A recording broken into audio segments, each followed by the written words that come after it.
João Batista é decapitado. Por aquele tempo, Herodes, o tetrarca, ouviu os relatos sobre os feitos de Jesus e disse aos seus servos: Este é João Batista, ele ressuscitou dos mortos e por isso nele operam poderes para fazer milagres. Porque Herodes tinha mandado prender João, amarrar suas mãos e jogá-lo na prisão, isso por causa de Heródias, mulher de Filipe, seu irmão. Pois João o havia advertido, dizendo: Não te é lícito esposá-la.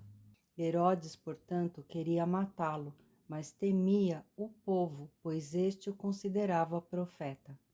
Mas tendo chegado o dia da celebração do aniversário de Herodes, a filha de Heródias dançou diante de todos, e muito agradou a Herodes.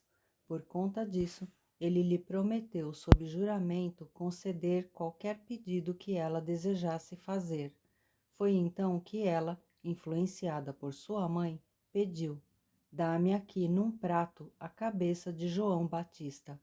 O rei ficou angustiado, contudo, por causa do juramento e da presença dos convidados, ordenou que lhe fosse dado o que ela pedira.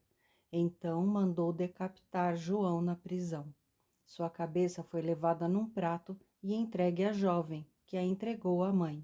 Os discípulos de João vieram, levaram seu corpo e o sepultaram, e foram contar a Jesus o que havia acontecido. A multiplicação dos pães. Assim que Jesus ouviu essas coisas, retirou-se de barco, em particular, para um lugar deserto. As multidões, entretanto, ao saberem disso, saíram das cidades e o seguiram a pé. Quando Jesus deixou o barco, viu numerosa multidão, sentiu-se movido de grande compaixão pelo povo e curou os seus doentes.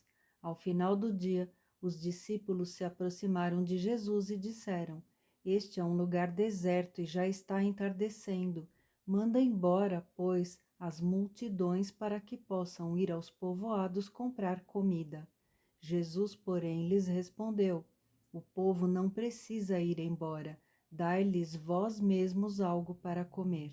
Ao que eles replicaram: Tudo o que temos aqui são 5 pequenos pães e 2 peixes. Mas Jesus lhes disse: Tragam-nos aqui para mim. E mandou que as multidões se assentassem sobre o gramado. Tomou então os 5 pães e os 2 peixes e, olhando para o céu, os abençoou. Em seguida, tendo partido os pães, deu-os aos discípulos e estes serviram as multidões. Todos comeram até ficarem satisfeitos, e os discípulos recolheram 12 cestas cheias de pedaços que sobraram. Os que se alimentaram foram cerca de 5.000 homens, sem contar as mulheres e as crianças. Jesus anda sobre o mar. Imediatamente após, Jesus insistiu com os discípulos para que entrassem no barco e fossem adiante dele para o outro lado, enquanto ele despedia as multidões. Assim que mandou o povo embora, subiu sozinho a um monte para orar. Ao chegar da noite, lá estava ele só. Todavia, o barco já estava longe, no meio do mar, sendo fustigado pelas ondas, pois o vento era contrário. Na 4ª vigília da noite, foi Jesus ter com eles andando por sobre o mar. Quando os discípulos o viram andando sobre as águas, ficaram aterrorizados e exclamaram: É um fantasma! E gritavam de medo. Mas imediatamente Jesus lhes disse: Tende bom ânimo, sou eu, não temais. Ao que Pedro exclamou: Senhor, se és tu, manda-me ir ao teu encontro por sobre as águas. Então Jesus lhe responde: Vem. E Pedro, deixando o barco, andou por sobre as águas e foi na direção de Jesus. Todavia, reparando na força do vento, teve medo e, começando a afundar, gritou: Senhor, salva-me! Jesus estendeu imediatamente a mão, segurou-o e lhe disse: Homem de pequena fé, por que duvidaste? Assim que ambos entraram no barco, cessou o vento.